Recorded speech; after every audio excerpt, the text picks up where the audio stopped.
recent months, it appears that your stance has softened. I mean, just going through Marshall Dlamini's letter to the ANC, I could pick that the EFF is now softening the stance towards the ANC. What triggers the change of mind? Is it because of the electoral misfortunes and the fact that, voting did not go your way in Parliament? No, I don't think that is the case. By the way, so every time we have discussions and agreements with the African National Congress at whatever level, we do agree with the issues of common interest. We're talking now that for more than 18 months now, we have been participating in the same government with the African National Congress here in the city of Johannesburg, in the city of Ekurhuleni, in Nelson Mandela Bay. We have been participating with the African National Congress in the government of eThekwini, in Maphumulo municipality, in LITSEMBA, here in the Free State. Then that has been based through proper and matured political discussions. And to the contrary, we have never participated in the same government with the Democratic Alliance.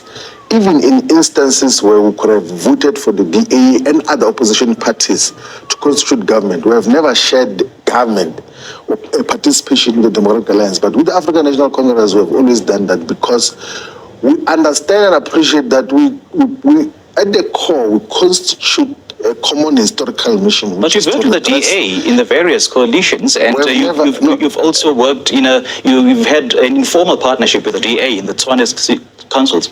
No, we've never had any co-participation or co-governance with the Democratic Alliance anywhere in South Africa since the formation of the EFF. So there's never been such an instance. There's never been a situation where EFF members sit in the same executive of a government in South Africa with the Democratic Alliance, and we will never do that. And that is the principle that we've always carried consistently.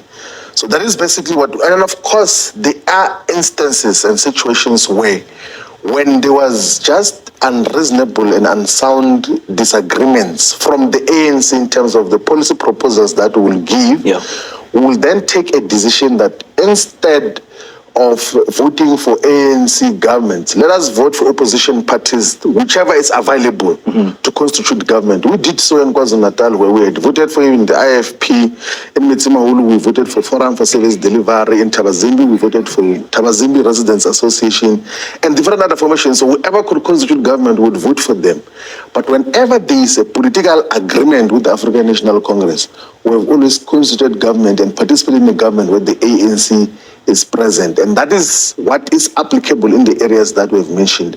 And that is the point that we raised with the African National Congress, that despite the different ideological dispositions currently, but foundationally, there are certain aspects that we share a common view, but also we share a constituency. We have an obligation ourselves, the ANC, Umkhonto is a party, and other progressive formations to respond to the interest of our people. But we have got political organizations which are about the advancement of white privilege and white supremacy in South Africa, and they unashamedly do so.